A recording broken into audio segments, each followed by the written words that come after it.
নমস্কাৰ পৰম শ্ৰদ্ধাৰ শিক্ষাগুৰু ছাৰ বাইদেউসকল আপোনালোক সকলোকে মোৰ টিচাৰ্ছ গাইড এমডি চেনেলটোলৈ স্বাগতম জনাইছোঁ। আজি এই ভিডিঅ'টো আমাৰ প্ৰতিজন শিক্ষাগুৰু ছাৰ বাইদেউসকল লগতে ছাত্ৰ ছাত্ৰীৰ অভিভাৱক অভিভাৱিকাসকল আৰু ছাত্ৰ ছাত্ৰীসকলৰ বাবে অত্যন্ত গুৰুত্বপূৰ্ণ। অৰ্থাৎ আমাৰ কাৰ্বি আংলং জিলাত আমাৰ বিদ্যালয়ৰ সময়সূচী সম্পৰ্কে এখন বিশেষ অৰ্ডাৰ প্ৰকাশ পাইছে।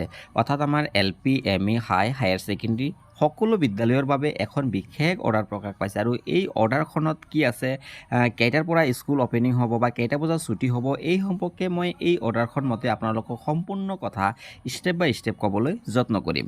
গতিকে ছাৰ বাইদেউসকল, আশা কৰিছোঁ আপোনালোকে ভিডিঅ'টো সম্পূৰ্ণ শেষলৈকে চাব আৰু যদি আপোনালোকে চেনেলটোত নতুনকৈ আহিছে অনুগ্ৰহ কৰি চেনেলটো ছাবস্ক্ৰাইব কৰি দিব আৰু আপোনালোকে ভিডিঅ'টো শ্বেয়াৰ কৰি দিব, কিয়নো আমাৰ ছাত্ৰ ছাত্ৰীসকলে যেন কথাখিনি গম পায় আৰু তেওঁলোকে সময়মতে আহি আমাৰ বিদ্যালয়ত উপস্থিত হ'ব পাৰে।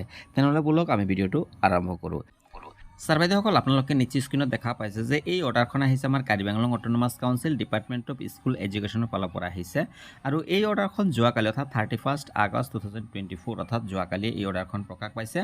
আৰু এই অৰ্ডাৰখন লাইন বাই লাইন পঢ়ি দিয়াত কৈছে ছাৰ বাইদেউসকল, এনে কৈ দিছোঁ যে আমাৰ যি এলিমেণ্টেৰী স্কুলসমূহ আছে বা LP স্কুল, ME স্কুলসমূহ লগতে হাই স্কুল আৰু হায়াৰ ছেকেণ্ডেৰী অৰ্থাৎ LPৰ পৰা আৰম্ভ কৰি হায়াৰ ছেকেণ্ডেৰীলৈকে যি স্কুলসমূহ আছে প্ৰতিটো স্কুলৰে টাইম টেবুল সলনি হৈছে বা ৰিচিডিউল কৰা হৈছে যে পুৱা 9 বজাৰ পৰা 3:20 কৰি দিয়া হৈছে। অৰ্থাৎ যিহেতু বৰ্তমান আমি 8 বজাৰ পৰাই স্কুল ষ্টাৰ্ট হয়, কিন্তু বৰ্তমান সেই টাইমটো ৰিচিডিউল কৰা হৈছে আৰু 9 বাজিৰ পৰা 3:20 কৰা হৈছে। আৰু ইয়াক ইফেক্ট কেতিয়া হ'ব? ইয়াক 1 ছেপ্টেম্বৰ 2024 অৰ্থাৎ আজিয়ে যিহেতু 1 ছেপ্টেম্বৰ ছানডে পৰিছোঁ, ইয়াৰ বাবে অহাকালিৰ পৰা অৰ্থাৎ 2 ছেপ্টেম্বৰৰ পৰা ইয়াক কাৰ্যকৰী হ'বলৈ গৈ আছে। তো ছাৰ বাইদেউসকল, আজিৰ ভিডিঅ'টো ইয়াতে সমাপ্ত কৰিছোঁ, কিন্তু আপোনালোকে পৰৱৰ্তী ভিডিঅ'ত আমাৰ ECC যিসকলৰ ছাৰ বাইদেউসকলৰ ট্ৰেইনিং আছে অহাকালিৰ পৰা অৰ্থাৎ 2 ছেপ্টেম্বৰৰ পৰা যিসকল ছাৰ বাইদেউৰ ট্ৰেইনিং আছে, এই ECC সম্পৰ্কে এটা গুৰুত্বপূৰ্ণ এটা বিষয় আছে, মই পৰৱৰ্তী ভিডিঅ'ত আপোনালোকক ক'বলৈ যত্ন কৰিম।